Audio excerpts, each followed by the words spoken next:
yung most viewed na walang third round. Eh, di wow. Tingin mo sa sinabi mong yon, masasaktan ako at aayaw? Wala akong pake sa mga sinasabi mo't binibitaw. Mawala na yung round 3 ko, boy! Basta wag ikaw.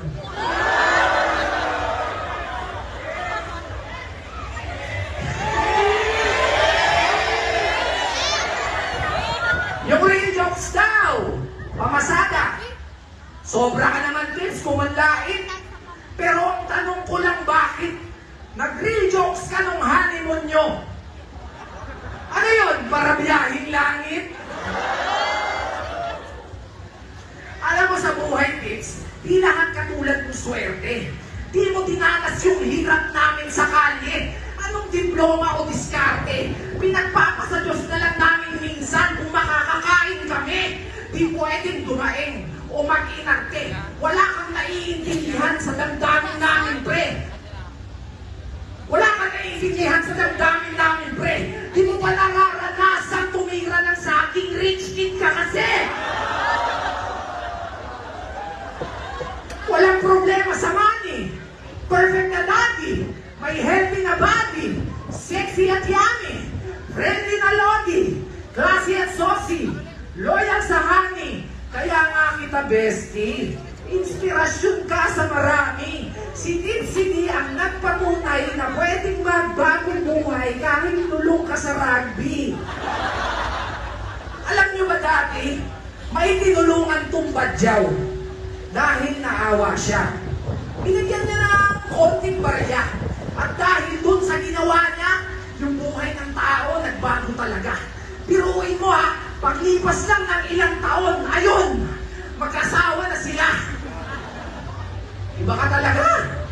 Marami kang natutulungan, siguro di mo lang maalala. Alam mo ba nung nagda-diet ang aking asawa? Ikaw ang inspirasyon niya. Sa tuwing kakain na kaming dalawa, pinapakita ko yung picture mo para mawalan siya ng gana. Pero sabi nila, lumaki na daw yung ulo mo. Lumaki na daw yung ulo mo at yumabang ka na. Hinuhusgahan ka ng mga tao, hindi ka lubos na kilala. Kayo naman no, pinaratangan nyo agad yung tao dahil lang sa itsura niya. Talagang malapat lang yung face niya na mukhang nagmamalaki siya. Seryoso mo na. Para sa mga nasalantaan natin kapatid, base sa aking pagmamasid, ilang beses na tayong niyayatid. Pero ang nakakabilib, nananatili tayong nakatindig. Kahit minsan ay nasa saig, bumabalik tayo ng mas malupit, mas matindit, mas mabagsik. Patunay lang na basta taga Pinas, aswin. Pero bago ako magpaalam, gusto ko munang lahat kayo ay pasalamatan. Ako nga pala si Sinyo Kagasan, yung talo na kahit sino kalaban. Tapos kay Tipsy yung ba ako pinapalaban. Pues tapos ang usapan, di na kailangan pang ipakalandakan. Si Tipsy ang tunay na astig, kasi mighty sa pangalan. Grabe! Ang galing yung mag-rap, no? Ang sarap panoorin. Nakaka-happy. Sobrang sarap i-absorb. Parang green na mighty. Thank you, mighty. Sabi niya, ako daw amoy tuta. Kaya pala, yung mga babae sa backstage, ikaw ang niyayakap at nilalandi. Hello.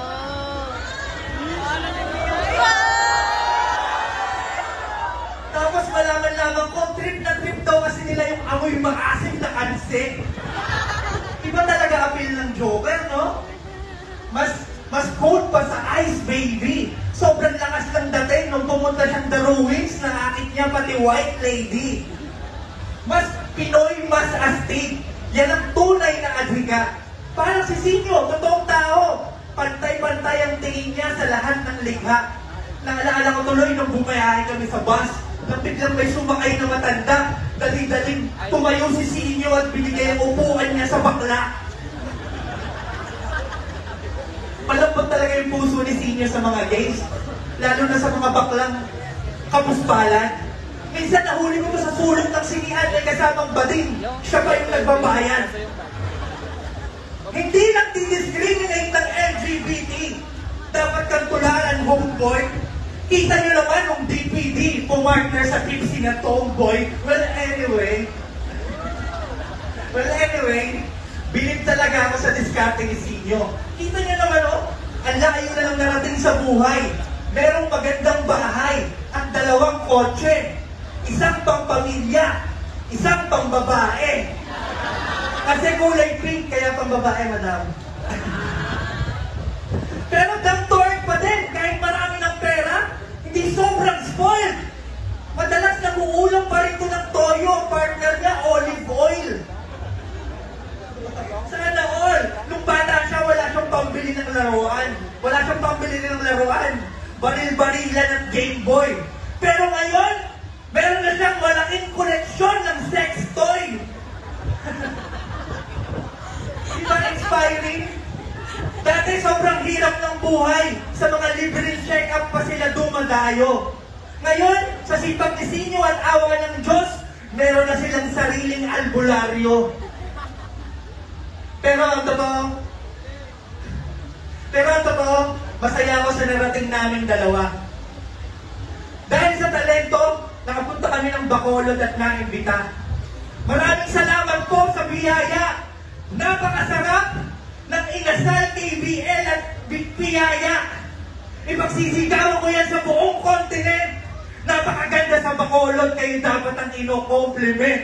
Maraming salamat po. Yun. Siyempre, bago tayo matapos, hindi naman pwedeng ganun lang, di ba?